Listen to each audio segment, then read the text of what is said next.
Welcome back to Financial Therapy. It's not just about the money. I'm personal financial planner, columnist, and financial therapist Rick Kahler. Research tells us that 90% of all financial decisions are made emotionally, not logically. For nearly 4 decades, I've been helping people make better money decisions. So what makes my financial worldview different from most financial experts? I blend the nuts and bolts of financial advice with the emotions that drive making them. Good money decisions are not just about the money. So let's get started with today's episode.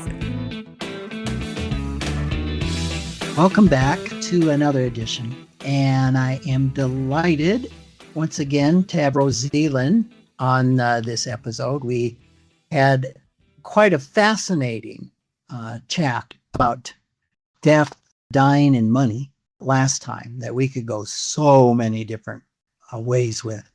One thing that stood out to me in our last episode was when you talked about the importance of in working with a terminal client and as a CFP, that you have your CFP position, which has an agenda to it.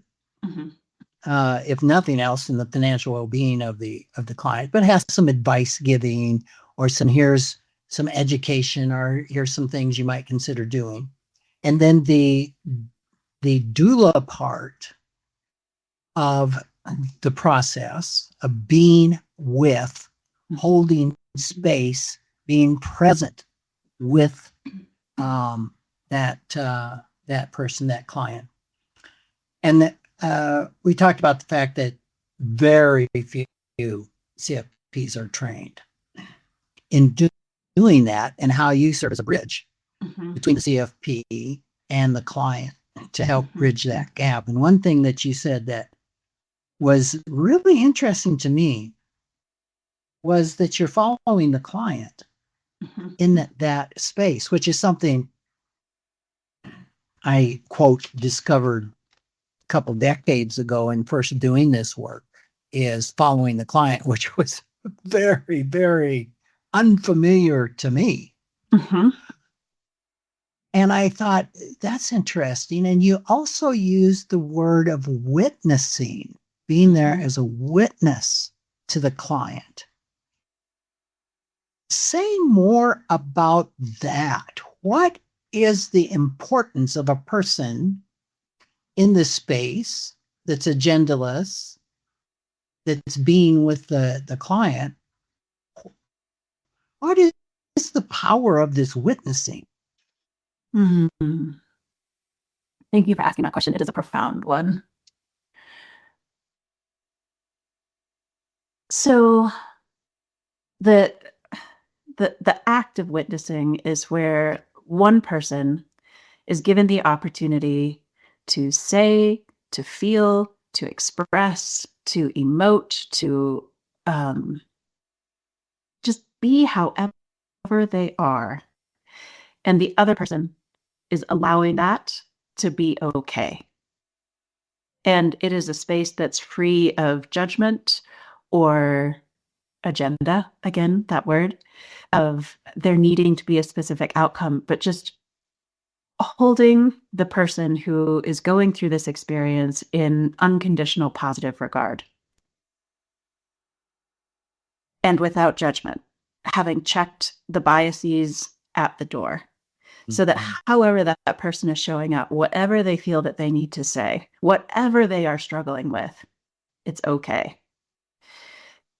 When somebody is seen in that way, I hope you have had that experience. I hope that everybody who's listening has had that experience from at least one person in their life, whether it is a best friend, a therapist, a chaplain, a spiritual counselor, somebody who has been able to hold them with non-judgment and unconditional positive regard in a dark moment, potentially, and to just feel accepted, seen, and heard. That is a transformational moment in a person's life, because it communicates without words that it's okay. Like, you're okay. I'm okay. Everything's okay. Even if it's not okay, it's okay. And that act of being witnessed in that way, without judgment, without agenda, in an unconditional positive regard, can be incredibly key. It allows us to release and let go of a lot of burden that we have been carrying. And often it's the burden of self-judgment. Mm. Wow. I don't know if you know what you just said.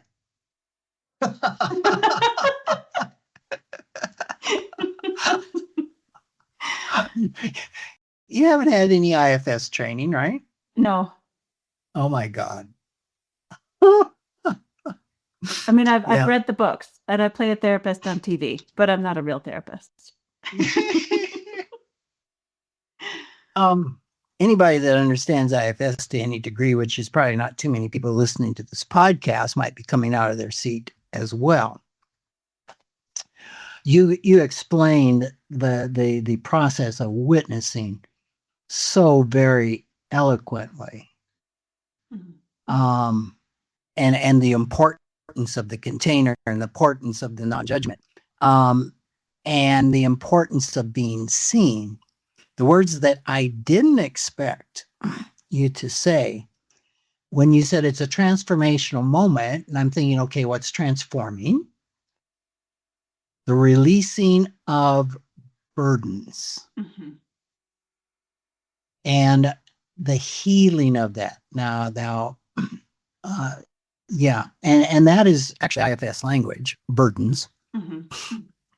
which the theory or the actuality is parts of ourselves carry extreme burdens when they're wounded for maybe their whole life. And part of the IFS process is helping a person release or modify those thoughts, feelings, and beliefs, those stories, those burdens. And you connected something for me that I scratched my head on there. There's a fellow by the name of Derek Scott. He founded IFSCA, which is a Canadian organization around IFS. And he chose medical aid in dying, February 18th of 2024, I believe. Mm. And in his last words, which were so powerful, and if I had time, I suppose I could stop the recording and go get them. But I'm not. He talked about the power of IFS was in the witnessing. Mm-hmm. And at that time, I thought, well, isn't it in releasing the burdens? And IFS has a structure and a methodology of where it goes through this process. But it didn't quite settle with me. It's like, okay, that's really important, but why? And you kind of put in that extra piece of in the witnessing, almost is where spontaneously those burdens can be released. Mm-hmm. And that is so powerful. Mm-hmm. Because I imagine some folks in the last time said, okay, witnessing, what do you mean? You're going to witness me die? What's the point? I don't want people standing around watching me die. Exactly. And you painted the container that witnessing needs to be held in, mm-hmm. which is non-judgment, that you can be, do, say, feel anything you want to feel. Mm-hmm. And I'm here holding you. Yeah. Without unconditional positive regard. Yeah. Yeah. Mm-hmm. Yeah. That is so powerful. Yeah. So I think, wow, for someone to have that person, because I'm going to guess not every person that's witnessing a dying person die can really hold that can really create that container. Would that be true? Yes, it would. And that's where, so if I can speak to a little bit about death doula work and the training, I'll speak at a high level and then narrow it down. So end of life doula, death doula, this is a relatively new title and formalization of an ancient practice. We have been attending each other in death. Like the records that we have show that we've been attending each other in death for as long as we have been human. So the death doula movement as it exists today is kind of a formalization of it that's culturally adapted to where we are today.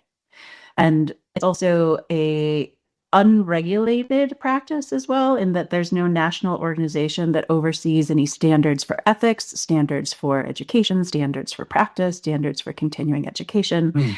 So pretty much anybody could hang a shingle on their door that says death doula, or hang a shingle that says death doula educator. Okay. Because it's just like financial planner or financial therapist. Correct. Yeah. So it's important to understand that. So with that being said, the training that I went through is with an organization called INELDA, or it stands for International End of Life Doula Association. I chose them for a couple of reasons. One is because they're one of the oldest, most established and structured, formalized death doula education organizations out there. They do a tremendous amount with advocacy.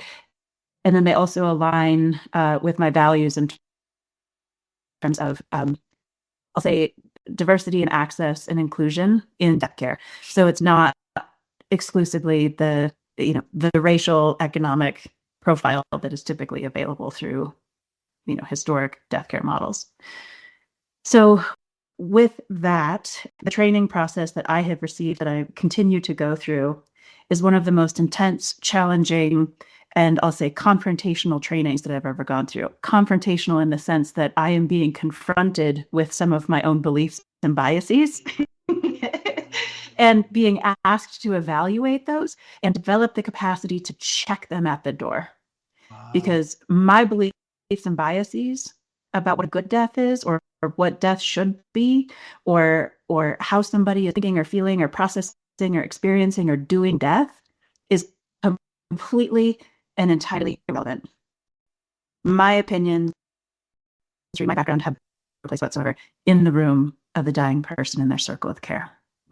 And learning how to identify my biases around illness, death, and dying, learning how to identify my biases around privilege and class and economics and financial planning, and then to check those and to have in the moment critical awareness of when I'm having a judgmental thought. To the process that I do when I hear, I'm not going to say I'm so enlightened that I don't have judgmental thoughts. Of course I do. To have judgmental thoughts is to be human, unless you're maybe Eckhart Tolle. But so when I'm in conversation with somebody, if I have one of those thoughts, I just jot it on a piece of paper, because it's a way of me telling my brain, okay, we're having that thought. I will attend to you later, but now is not the time that you get to have any runway. So I make a promise with myself that I'll come back and attend to that later, but I have to set it aside so I continue to show up with that neutral, unbiased, open space, unconditional positive regard for witnessing. And so the capacity to do that, like what is asked of the therapist, what is asked of the death doula, what is asked of the hospice worker, or what is asked of the chaplain, to be able to do that in that capacity is a tremendous amount of personal work and interior investigation. And it's never a one and done. It is ongoing. I mean, this is something that I will be doing for the rest of my life and refining. And I am certainly nowhere near perfect. I never will be. But yeah, so when you have a family member or somebody who's in the circle of care who's very well-meaning and is there making their best effort at witnessing, unless they have learned through whatever pathway to set their own beliefs, values, and judgments aside, there's going to be an imposition of that on the dying person, which is maybe fine, maybe problematic. the conflict around come from within family systems. So much in all of that. I love the checking your biases at the door. And to your point, that is not easily done. Nope. That takes a lot of work with your internal system to A, even know what they are. And then B, you described in IFS the working with a protector that would come up in that process and say, whoa, here's the thought, or here's the statement, or here's the judgment. And acknowledging that by writing it down and saying, okay, thank you for that little bit of information. Would you be willing to step back? I'll get to you later while I continue to be with this person. That's all that's handbook.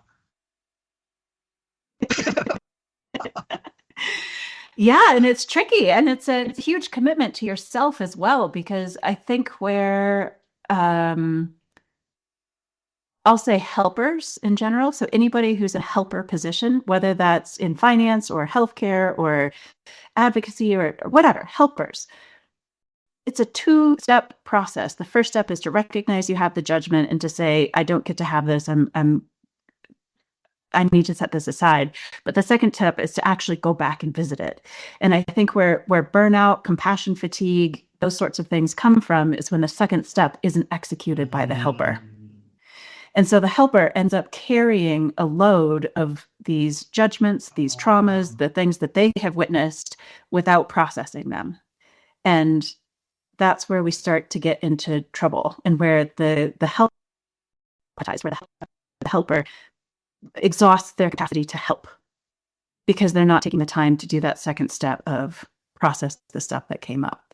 As an example, anger is a very common affect that shows up at end of life for a whole variety of reasons. Anger in the dying, anger in the caregiver. Both. Yeah, either or, both. Yes, yes, and yes. Anger. My job coming in here as the witness, as the container and the holder of this space, if somebody is raging in front of me, I have already agreed that you get to rage. You get to feel whatever you feel. My concern for myself is my physical safety, but assuming that my physical safety is okay, if I'm having an issue with that person being angry, that's my issue. That is my fear, my own triggers, my own stuff around anger. That's on me to figure out. It's not on the other person to temper what they're experiencing to make me more comfortable. Wow.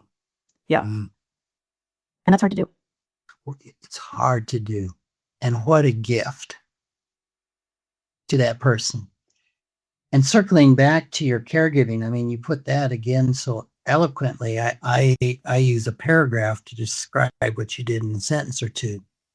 Is the setting it aside that's common. Like say first responders. Sure. I mean, it's compartmentalization. Exactly. Yeah. And you nailed it in that when I've never thought of it as I'll set this aside and I'll come back and see you later, as in parts talk. And then you never come back, right? So in a way, that part of you's been abandoned, left with this intense emotion or belief or whatever it is. And there's one after another that gets stacked up.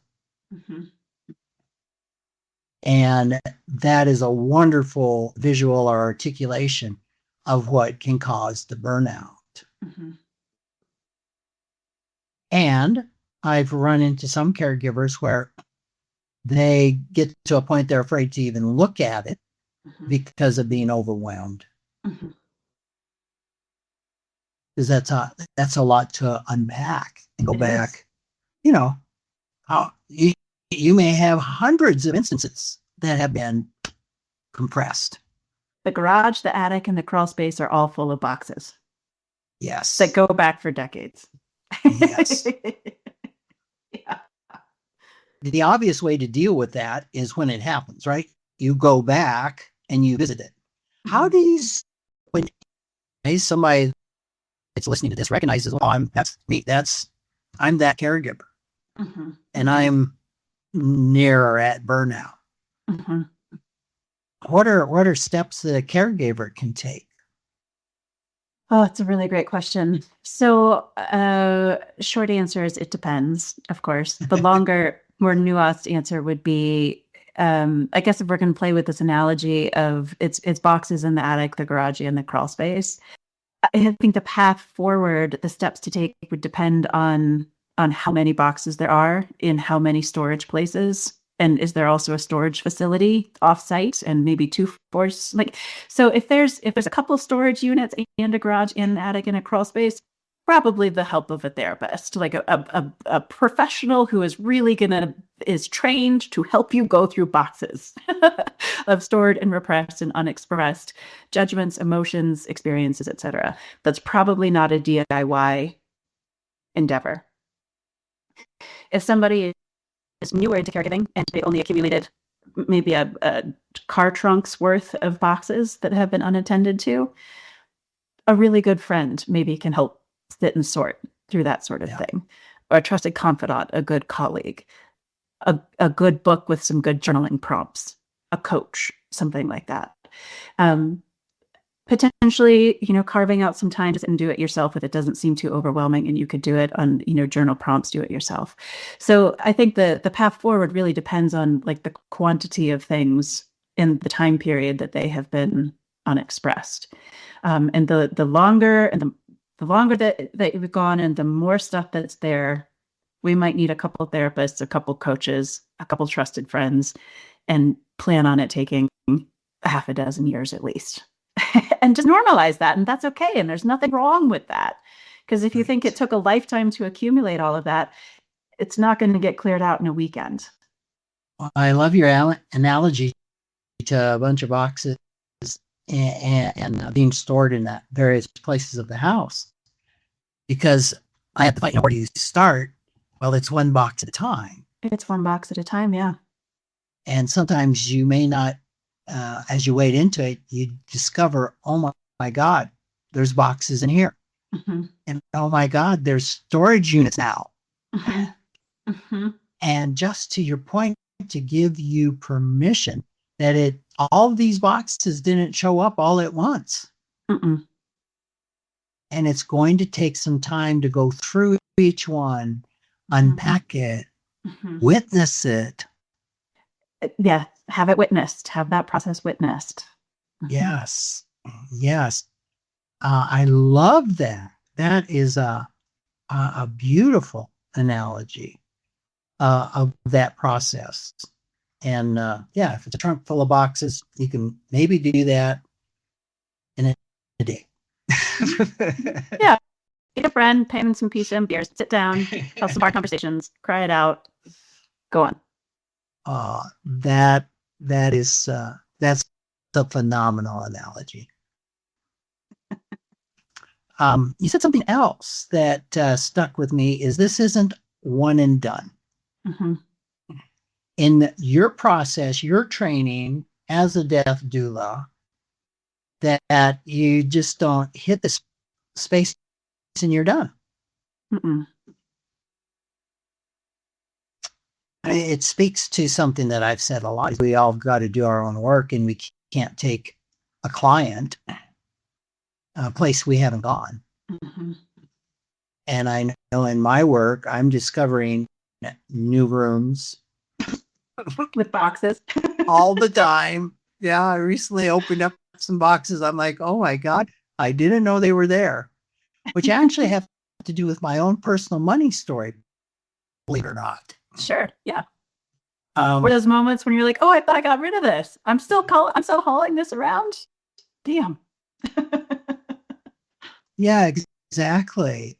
And what does that look like? What does doing your own work look like? What does this not being a one and done look like? Say for you or any other person who's in this capacity of really being with and witnessing people. Mm-hmm. I can speak for myself. It's been a long-term process of therapy and learning to love myself and release myself from judgment, which is still not a one-and-done thing. Like I have mantras that I use on a regular basis to remind myself that it's okay to forgive myself for the judgments that I've held against myself. And that's a practice that I have. Mm-hmm. It is a practice that is so active. The coaching work that works on the thoughts and the beliefs and the interpretations and reverse engineering. So if this is the outcome that I'm looking for, then here's how I need to act. And then if I'm going to act that way, then I would need to feel this way. And if I feel that way, I'd need to think this way. And so kind of like backwards and forwards programming of my thoughts. So I'll say that that's thought hygiene and being attuned to that. It's also my physical health as well. If I don't feel well, it's hard for me to attend to the more subtle aspects of this work. So taking care of my physical body is a significant component of that as well. Yes. And I think, there are things that I have made a lot of progress on and that I feel I have attended to very well that still show up. And sometimes I have a moment of being really frustrated. Oh, I'm still dealing with this. Why am I not over this yet? How come I like this? Why? So learning to face those moments with humor and softness is helpful, but that's an ongoing process as well, and a practice to be softer and gentler and kinder with myself. And I don't know, I can't speak to how other people have done this, but I would imagine that it's probably pretty similar. I'm seeing you nod your head in agreement of coming back to it. And I guess I will say the other component too is just ongoing learning. And I am a curious little monkey by nature. And I have a huge bookshelf. And one of my life goals is to read all of the books I already own before I buy more of them. Oh my God. But I get interested in new topics before I have caught up to and read the thing that I was interested in last month. And so it's just ongoing learning, and it's blogs, it's forums, it's conferences, it's books, it's thought leaders. It's just trying to surround myself with information to be challenged in new ways, to look at things in different angles, and then to reevaluate all the things that I thought I figured out through that new lens. It adds a clarity and a nuance and greater insight and wisdom, I think. And that's, I guess, a little shout out to aging. I love aging, I have to say, because your beard, for anybody who is listening and not watching this right now, Rick just scratched his big white beard. But I think like the gift of aging is being able to take all of these lived experiences, and if we are actively unpacking them and synthesizing them, there is tremendous wisdom that comes from that can be shared. And I really love this idea that when one of us heals, we help heal the world, because when we have done our own work, we clear a pathway for other people to follow behind and do their own work. And especially in this moment in history, in this time with all the conflict and division and struggle that we're having at individual levels, community levels, national, international levels, it is needed more than ever for all of us to have the individual imperative to do this work so that we can help others do their work too. Totally. Rose, that is a beautiful place to end on. Where can people find you at? Yeah, best place is my website. It's deathandmoney.com. You can also sign up for my newsletter there, which is called Threads of Insight. It goes out once or twice a month with various essays about money, meaning, and mortality. And you can also find me on LinkedIn as well. Rose, it has been more than a delight. Likewise, Rick. I just so much appreciate talking with you and your insights and your gems. And I know that our listeners are going to really appreciate what you have left with them. Thank you. Thank you. I hope to hear from some of them just to have conversation. Thank you. You're welcome. Thanks for joining me, Rick Kahler, for another episode of Financial Therapy. It's not just about the money. This is where I combine the nuts and bolts of financial advice with the emotions that drive making them. Remember, every financial behavior, whether it appears illogical to you or others, makes perfect sense when we understand the underlying beliefs, feelings, and thoughts. Sign up for my weekly blog at financialawakenings.com. I hope you'll join me again for our next episode.